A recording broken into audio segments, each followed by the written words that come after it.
Hi, I'm Sean Morgan, and I'm the author of The Mastery of Change. And today I want to talk to you about emotional fitness and inner resources. So, emotional fitness, that's not something you hear every day. I might have coined the term, I don't know.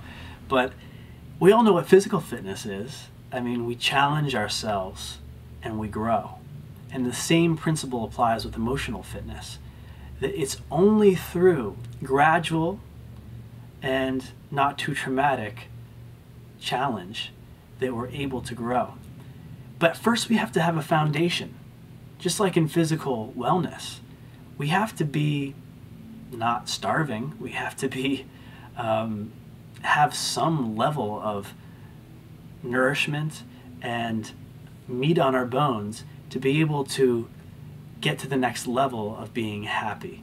And so how do we create that resilience and that foundation within ourselves emotionally and mentally? That's the real question. If you're suffering from depression or anxiety, any mental illness, any low motivation and low energy, there's something going on, and you're not at a level of health mentally and emotionally and physically that you want to be at. It's all connected. So how do you build this foundation? Just like when you're really healthy physically, you've got a layer of fat and you've got a layer of muscle and you've got these strong bones that have been nourished. And you're just, even if there's some times where you don't have enough food, you can live off of your own body, your own resources for days and days and days and days and days of pure starvation, of pure no help at all. You can actually just live off of what you've built up in the past. And I'm suggesting that you can do the same thing emotionally and mentally. And so that's the key. If you're right now in a place where you don't feel resilient emotionally and mentally, you've got to exercise. Not necessarily physically. I hope you do physically. You need to exercise yourself emotionally and mentally. You need to build up your inner resources, your body, your emotional body. So how do you do that? Well, it's not an easy thing to understand because scientifically we've been studying the body, but we haven't been studying the emotions.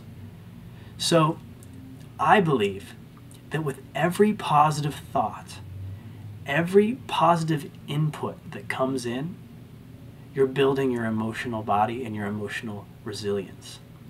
And with every negative one, you're actually destroying yourself and killing yourself, and you're removing an aspect of your emotional body. And because the physical and emotional and mental are so interconnected, any thing that you do in one direction affects the others. So anytime you're actually working on your physical well-being, you're also working on your mental and emotional well-being. But anytime you're working on your emotional well-being and your mental well-being by focusing on positive thoughts, positive beliefs, taking in positive input such as positive music, positive movies, and positive output like positive speech, positive actions, and positive thoughts, you're affecting your physical well-being as well. We all know that laughter, smiling, gratitude, kindness, social connections, all of these things cause physical well-being. That's proven. So the question is, why are you depressed right now? And I'm suggesting that it has to do with a weak immunity. Not necessarily physically, but probably partly physically.